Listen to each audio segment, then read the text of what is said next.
Om Shri Gurubhyo Namaha.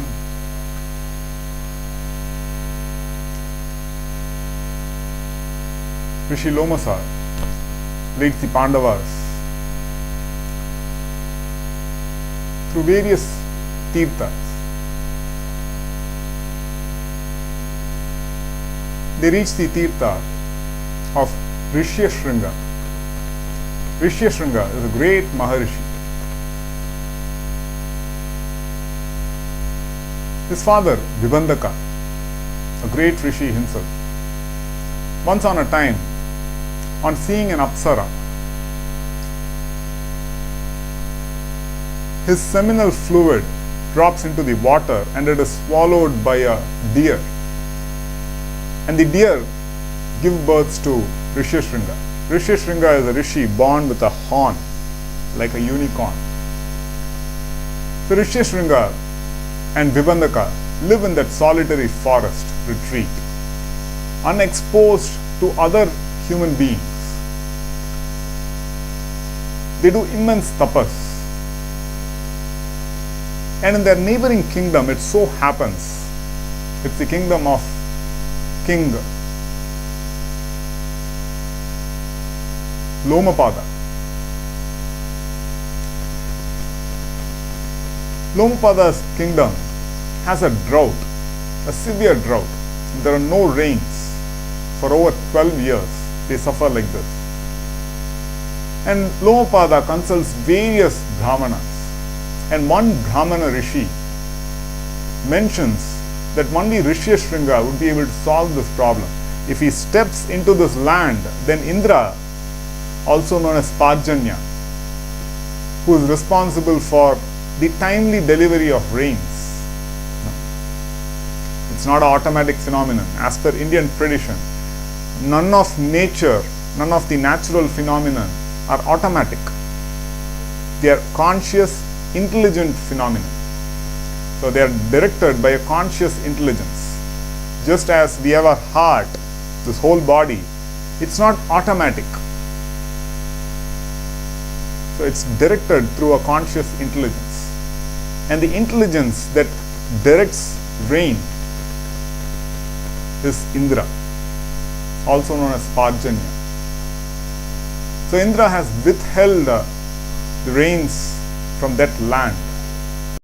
The reason being that the king Lomapada insulted Brahmanas. And hence this Brahmana Rishi mentions that only Rishyashringa would be able to solve it. So now the king schemes on bringing Rishyashringa, attracting him to his kingdom.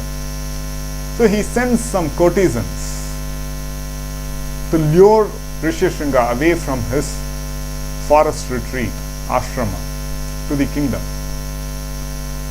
And when Vivandaka is not present, these courtesans go to Rishyashringa. They have created a floating hermitage, sort of. And they lure Rishyashringa away from the ashram. And he reaches the kingdom. On his stepping foot into the kingdom, Indra is forced to give rains. That is the power of Rishyashringa. His tapashakti is so pronounced. And the king Lomapada also gives his daughter Shanta in marriage to Rishyashringa. On coming to know of Rishyashringa's absence, Vivandaka smells foul play and hence flies into a rage and decides to annihilate the king and his kingdom. En route, he's thirsty and he finds that there are so many people to take care of him. He's treated as if he's a king. And slowly his anger gives way to curiosity. He asks them, "Who are you? And why are you treating me this way?" And they say they have been instructed by King Lomapada. They say, "We are the slaves of Rishyashringa, and this all belongs to him. And on reaching the king's palace, Rishi Vivandaka's anger is all gone. So he blesses and instructs Rishyashringa, on the birth of a son, you need to return back. And so it happens. So Rishi Lomasa narrates these various tales to the Pandavas. Then they go to a Theertha, which is the Theertha famous for Rishi Chavana. Chavana is the Rishi that we encountered in Vana Parva, if you remember, in Adi Parva. So he is the son of Bhrigu Maharishi himself. So Chavana, he is meditating, and an anthill grows above him. He is so still and so deep in his meditation, in his penance, and ages pass by. To that region, a king comes with his daughter and his retinue. The daughter is a playful girl, and she finds this hill, and she finds two glowing balls. She pierces them, and it turns out that it's Rishi Chavana's eyes. He's sorely hurt and blinded. And because of his awesome power, the entire army, the entire retinue of the king, their apanavayu is obstructed. And hence, they cannot excrete. What a tragedy. It's a very major tragedy. And hence the king smells, okay, there has to be some mistake done by one of us. This is not a normal course that happens. This is definitely the fury of some rishi. And they find out that Suganya actually done this. And by that time they discover the rishi, fall at his feet, and the rishi says, I need someone to take care of me now. I'm blind. And he asks for the hands of the king's daughter, Suganya. She's a small girl. Now this rishi is aged. But the king agrees. No other go. So Suganya is married off to Chavana, and she takes very good care of him. She is a chaste wife. Once on a time when she is having her bath, the Ashwini Kumaras happen to see her, and they say, why don't you marry us and come to heaven? She is a chaste wife, and she says, I cannot abandon my husband. So she goes and narrates this to her husband. And it so happens the Ashwini Kumaras tell, we will give your husband youth, but you will need to decide who amongst us you want to be with. And the Ashwini Kumaras and the Chavana in his old body go inside the water. On their coming up, Suganya is shocked to find three identical individuals. Three youth, all wonderful, handsome. Now Suganya has to identify the right person, her husband, Chavana Maharishi. She prays mentally to the gods and then identifies the right person. Why? Because Chavana Maharishi is a mortal. Ashwini Kumaras are immortals. So they have certain characteristics. Like the immortals don't sweat. Their feet does not touch the ground. They give out a divine fragrance. Their clothes are not rumpled. They are divine ornaments. The garlands around their necks don't fade away. While for human mortals, all these happen and more. So she identifies correctly Chavana Maharishi, and they are very happy. So they bless the couple, and Chavana Maharishi promises the Ashwini Kumaras, now that you have given me youth, I want to do something for you. So Generally during yajnas, the Somarasa, the Devas come and drink the Somarasa. Now the Ashwini Kumaras, since they are doctors, physicians, they are not on par with the other Devas, a little lower, the servicing class. Now Chavana Maharishi promises that also drink the Soma. In his yajna, he gives the Somarasa, to the Ashwini Kumaras. Indra cannot tolerate this. He sends his Vajrayudha. Before hurling his Vajrayudha, one look by Chavana Maharishi and Indra's limbs are paralyzed. That is the power of Chavana Maharishi. And further, Chavana Maharishi plucks one hair from his matted locks and that turns into a awesome asura, Rakshasa, called Madasura. And he attacks Indra.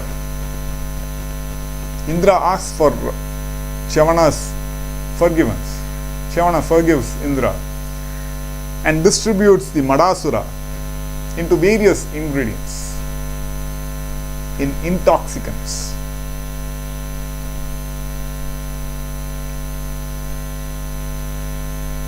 And the Ashwini Kumaras are given the Soma Rasa. So this story is narrated. And then Rishi Lomasa takes the Pandavas on further. And in one Theertha, which is significant to the Rajarishi, Sibi Chakravarti, the great. So it so happens that Indra and Agni want to test the truthfulness, the dharma of Sibi. Sibi is the son of Usinara. Agni becomes a pigeon who falls in the lap of Sibi. And hot in pursuit is a hawk, which is Indra disguised. Now this pigeon has sought the protection of Sibi. And he being a Kshatriya, Kshatriya's duty is to protect. Kshatriya means one who protects. Rakshasa means one who you should protect from. Raksha. Rakshasas.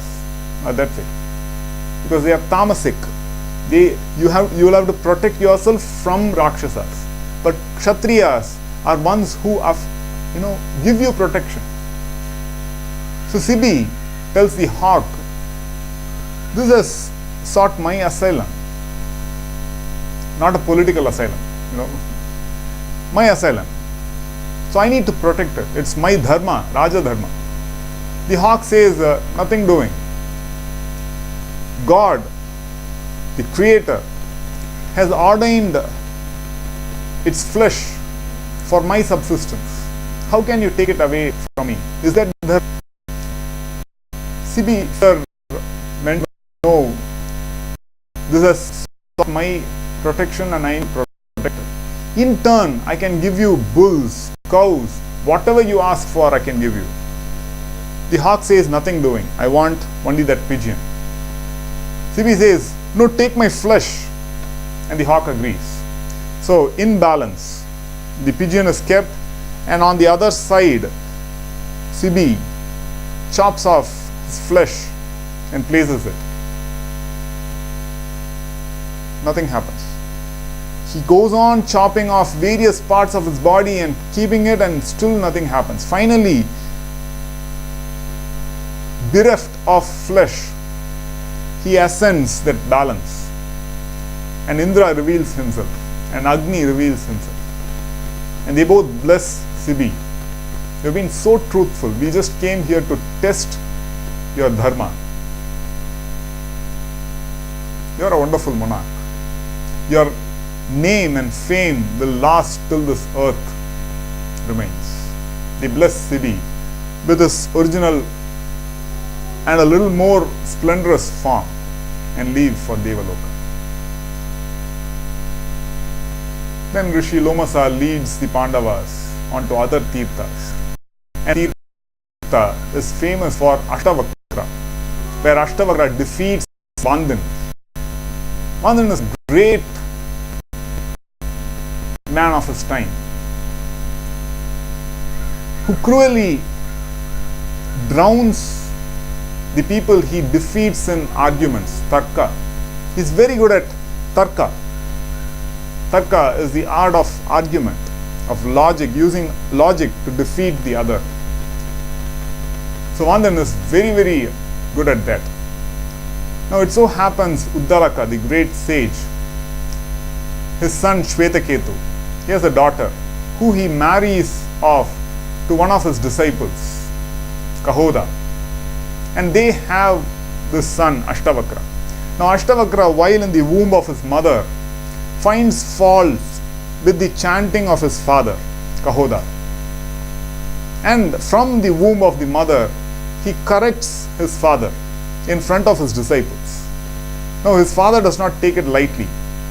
He curses that since you corrected my crookedness, may you be crooked in 8 parts. And hence he is born with Vakra. Vakra means crooked. Ashtavakra, 8 crooked parts in the body. 8 deformations. Now Ashtavakra at birth itself is a tremendous scholar and a Brahmagnani. He both has the realization, Anubhuti, and the knowledge of the Shastras, Vedas, Vedangas, and everything. So once on a time, now Kahoda has been defeated by Vandan before the birth of Ashtavakra. And Vandan is drowned in the waters, because that's the penalty for the controversy, for the tarka, for the debate. It's a debate. Ashtavakra does not know this because Uddalaka, Ashtavakra's grandfather, has instructed his daughter not to reveal this information. Once on a time, Ashtavakra is playing on his father's lap, what he thinks to be his father, Uddalaka, his lap. And Shvetaketu pulls him out and says, "This is my father, not yours." Ashtavakra is shocked and he cries and runs. A small child, 10 years of age, he runs to his mother and asks, "Who is my father?" Now the mother, not to curse of her son. Blessings and curses are actual things. Just that you and I, if we pronounce something, that does not come true because we don't have sufficient Shakti, energy behind those words. But Rishi Vakyas have to come true. They cannot be untrue. In a company, the CEO's words have to come true. Otherwise, people are penalized. Likewise, Rishi Vakyas have to come true.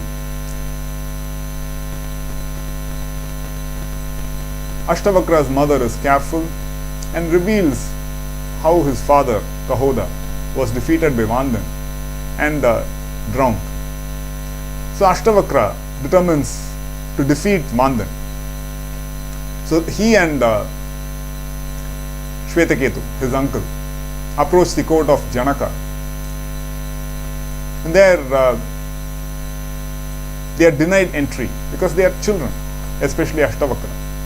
But through their exceptional logic, they win entry. And Ashtavakra defeats Vandan and releases all the other Brahmanas from his hold. Vandan is about to be drowned, but he is not afraid because he is Varuna's son, so he will not be affected by the water.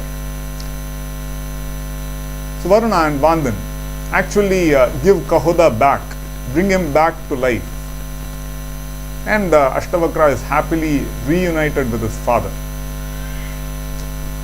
Ashtavakra further becomes the guru of Janaka himself, Janaka of Videha. So that's how that story goes. In fact, there's a beautiful poem called Ashtavakra Gita. It's a wonderful poem. If you get a chance, Do read it. It's the heights of Advaita Vedanta. So Lomasa Maharishi again, goes along, and they encounter the Theertha, which is famed for Bharadvaja and Raibhya. They both are foremost of rishis, were good friends. Raibhya, the Rishi Raibhya, is extremely well read. He's a scholar. Now Bharadvaja is a tapasvin. He's not a scholar. He has a son, Yavakri, who feels insulted when other Brahmanas don't hold Bharadvaja so high in their esteem. They don't respect Bharadvaja as they respect Raibhya. And this insults, Yavakri feels insulted. So he wants to do something about it. So he undertakes extreme tapas, and Indra appears. And Yavakri says, I want to know the Vedas by heart. Indra says, this is foolish. You will have to study under a guru. And that's how you learn. Not by tapas. By tapas, you acquire tapas shakti, not Vedic knowledge. For Vedic knowledge, you will need to study under a guru. But Yavakri would not have any of that. So he further continues and comes to a point where the knowledge is given. But since he has not served his guru, there is no humility behind that knowledge. So Yavakri becomes extremely arrogant and starts insulting other Brahmanas and rishis. Bharadvaja discovers it. He is not happy. But what to do? One's own son. He advises Yavakri not to go near the ashrama of Raibhya. Now Raibhya has two sons, Arbavasu and Paravasu.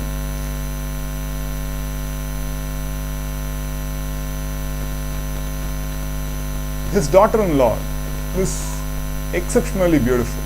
Now once on a time Yavakri passes that region and finds Raibhya's daughter-in-law. He approaches her and she chains him up and tells Raibhya, he tried to offend me. So Raibhya, plucking two of his hairs, in rage, in anger, creates demons out of them. And they ask a man and a lady, they ask, do the demoness, this is going to kill. Now Yavakri, the lady, takes away Yavakri's kamandalu. Kamandalu is the water pot. The water pot is considered very, very important. Without the water pot, Yavakri is not clean and hence can be attacked by the Rakshasa, the demon. So wherever Yavakri goes, he does not find water. Finally, he reaches Bharadvaja's ashrama, his father's ashrama, and there he is killed by the demon. Now when Bharadvaja discovers it, he again in rage curses Raibhya that he would be killed by his own son. And that's exactly what happens. Arbavasu and Paravasu go for a yajna of a Raja. And Paravasu, he has to come back on some errand. And in the forest, it's night, and he unwittingly kills his own father, dressed in deer skin. On discovering that he has killed his own father, he goes back to Arbavasu and says, I have killed our father. That is Brahma-hatya. So Brahma-hati dosham attaches to me. Can you take care of it? Arbavasu noble-heartedly agrees. He goes back, does tapasya, immense tapasya, and clears off the Brahma-hati dosham of Paravasu. When he returns back, Paravasu, in his jealousy of Arvavasu, tells the king that he is the one who has killed his own father, a Brahmana Rishi. And the king's attendants shoo him away. They don't let him in. Arvavasu cannot believe that his own brother has done this to him. He tries to convince the king's attendants, but to no avail. Then, because of his tapas shakti, immense tapas shakti, Agni comes to him in his embodied form. And the Devas is in support of Arvavasu. And Paravasu is eliminated. Arvavasu does not want it. He is a noble person. He requests the Devas to give back life to all of them. Bharadvaja, Yavakri, Raibhya and Paravasu. And hence everyone is restored back to life. And that is the sanctity of that Theertha. So all this go on, and it's nearing the time when Arjuna has to come back, from the Devaloka. So Yudhishthira asks Lomasa Maharishi, and Lomasa says in Gandhamandana, the great mountain, Arjuna will return back. And the path is terrible. And they find it exceptionally difficult. That's when they think of Ghatotkacha, the Rakshasa son of Bhima and Hidimba. So Ghatotkacha arrives there with his attendants, and all of them lift the Pandavas and the others and take them to wherever they want. So they reach the peak of Badari. Badari is the place where Nara and Narayana did immense tapas. So Narayana, in one bygone age, did tapas for 66,000 years and more. And out of himself created the Rishi Nara. And it's said that Narayana has become Krishna and Nara has become Arjuna. So they reach that ashrama of Badari, the sacred, sanctified ashram. And they are very happy there. And there, once on a time, there is this flower that is brought in, blown in by the air. And Draupadi wants that flower badly to be given to Arjuna when he returns, and to be taken with them to Indraprastha when they return back. So that is the Saugandhika flower. Now she approaches Bhima, and Bhima says, I will do anything for you, because Draupadi is very close to his heart. And Bhima is full of attachment, very loving and caring, affectionate to all his brothers and Draupadi and all his relatives. He is an emotional person, a strong man physically, but heart is extremely affectionate. So he goes in the direction of the pleasant fragrance. So there, his path is obstructed by a monkey with its tail on the path, old monkey.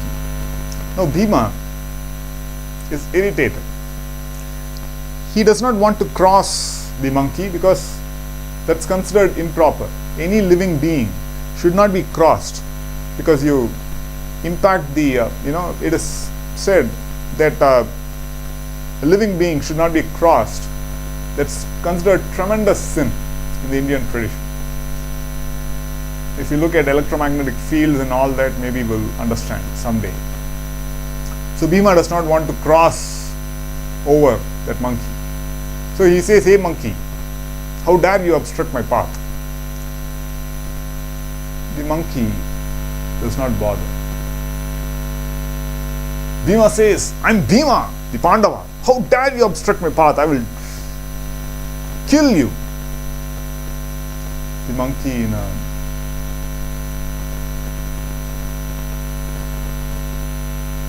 old tone says, "Oh my son, why are you so angry? I am a poor old monkey who is not capable of lifting the tail even. And so old, don't you see? Please, you lift the tail and place it aside. Then you can proceed on your path." Bhima, in all his haughty pride, the pride that arises out of physical strength. When you are capable, young, you look down upon old people. Oh, you're not able to get into this fast, good, because in youth, you're fit. So Bhima just tries to lift the monkey's tail and throw it aside. He tries to no avail. He tries, and Bhima is defeated. Now Bhima realizes this is no normal monkey. So he prostrates and humbly requests the monkey, "Who are you? How is it that my strength fails? My entire strength, I'm drained of strength. My strength is gone. I, who was proud of my strength, now it's entirely been robbed. Who are you, O monkey?" The monkey reveals the original form, and that is Hanuman. He says, "I am Hanuman. I am your brother. Both are Vayuputras. Bhima is also born of Vayu, and Hanuman is the Vayuputra." So both the brothers hug each other. And Bhima is so happy that he has met Hanuman finally. Hanuman narrates to him how during Treta Yuga, he served Lord Rama himself, Dasharatha Rama. And on seeing mortal human being, he remembers Rama.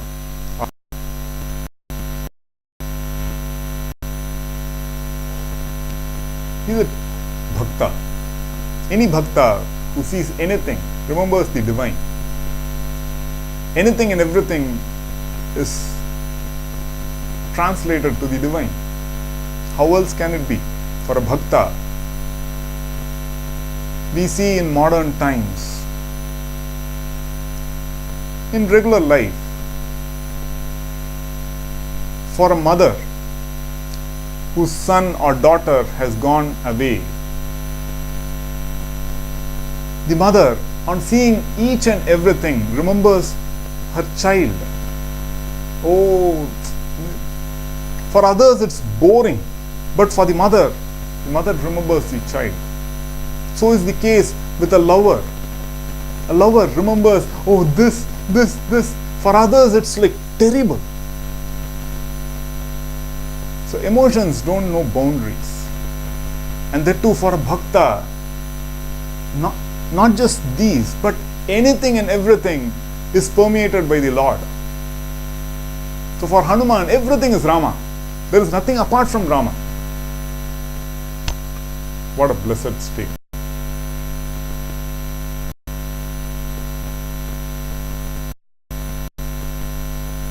So Bhima asks Hanuman, "Please show me your original form.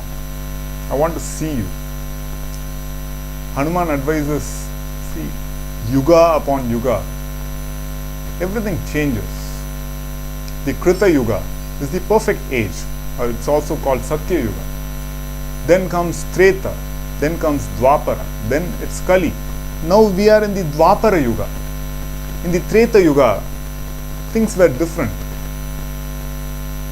With each yuga, the entire planet, the size of the beings in the planet, the mental capacities of the beings, everything shrinks. In Dwapara, it's so shrunk. In Treta, it was very different. All the Siddhas, Rishis, they lived by the loss of that yuga. I would not want to transgress those laws. And hence, don't ask me of my original form. Now whatever you see is what I am. Bhima still, pleads and begs. And when your younger brother, who's very young, compared to Hanuman, Bhima is small little boy. When he begs of you, you cannot refuse for too long. So Hanuman agrees. And he grows and grows and grows and so massive that I'm seeing him, Bhima is frightened that he had not asked this. He had not expected this. He was too sure of himself, too sure of his strength, human strength. But this is superhuman. He simply had not expected this. And hence he begs of Hanuman to come back to his original form. The form fit for the Dwapara Yuga, not the form of the Treta Yuga. And Hanuman further reveals, this is no limitation. I can expand my form to any size that I want to. Because Hanuman has the Ashta Siddhis, the 8 Siddhis. One of the Siddhis is Mahima. Mahima means as huge as you want. As huge as you want. Or as tiny as you want. Bhima cannot imagine these Siddhis as yet.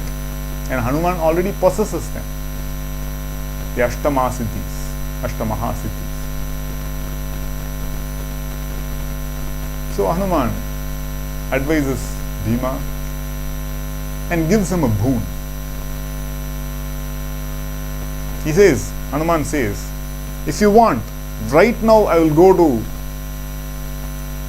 Hastinapura, kill all those people and install Yudhishthira on the throne. Bhima falls at his feet and says, Hanumanji, I don't want that. You just support us during the war. We will take care of it. We are confident in our powers. That is our dharma. So Hanumanji agrees. Hanumanji states, okay, I will be in the banner of Arjuna and terrify all the beings. Because these banners are not just 2D. They're much more than that. This world is not just 3D.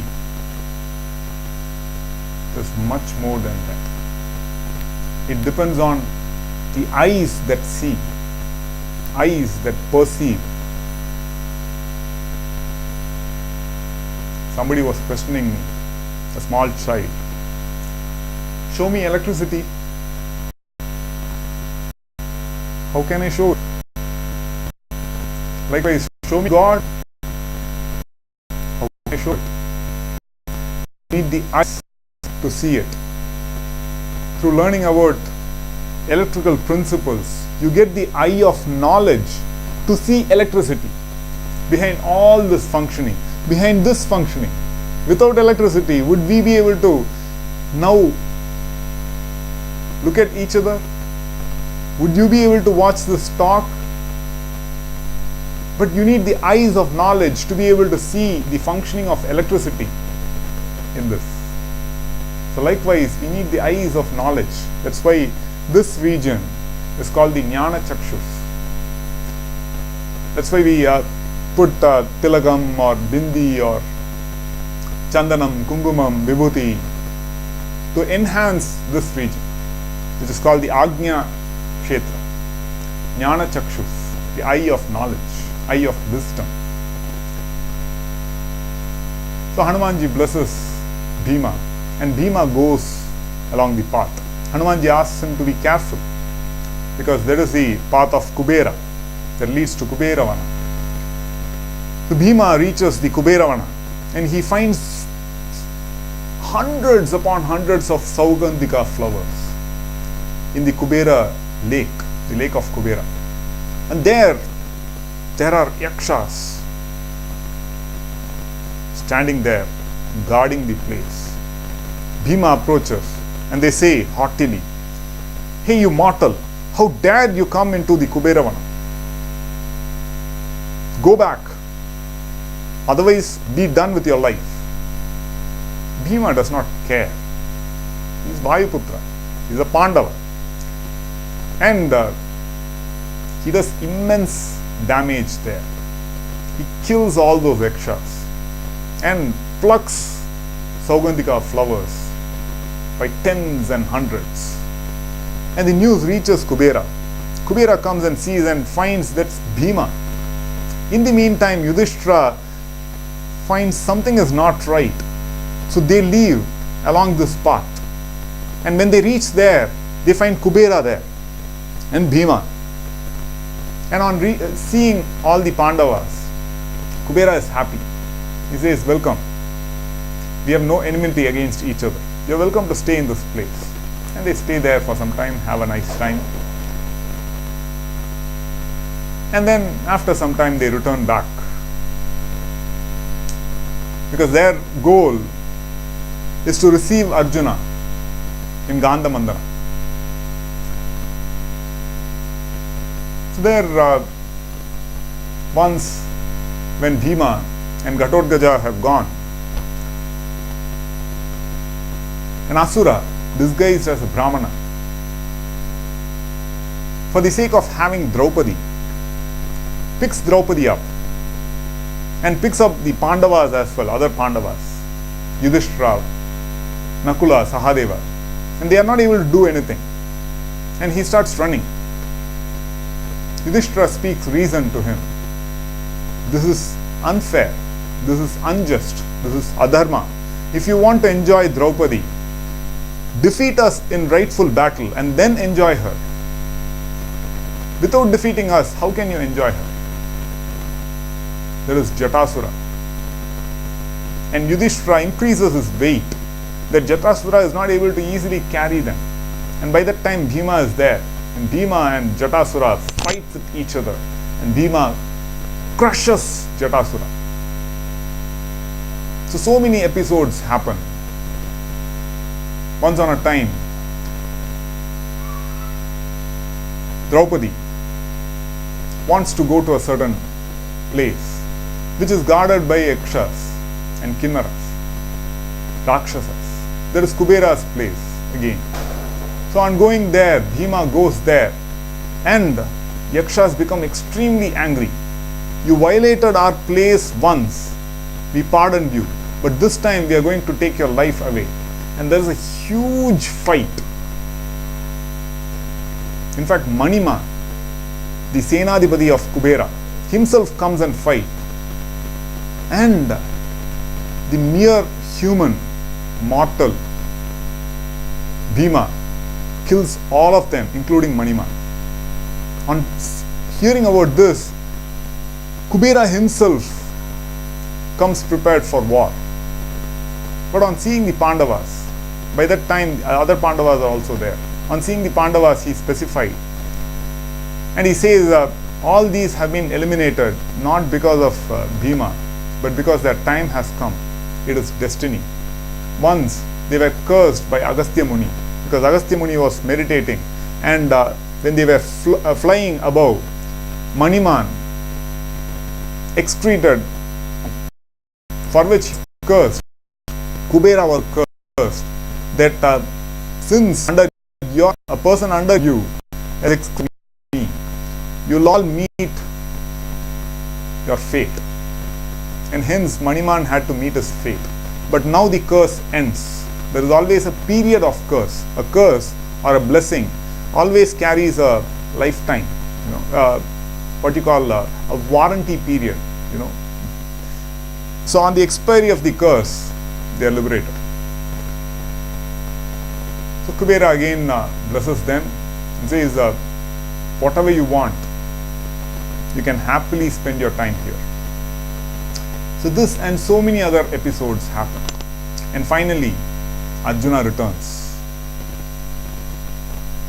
in Indra's wonderful chariot. The chariot capable of assuming any form at will. It is said that Matali, the driver chariot of Indra, whatever he wishes,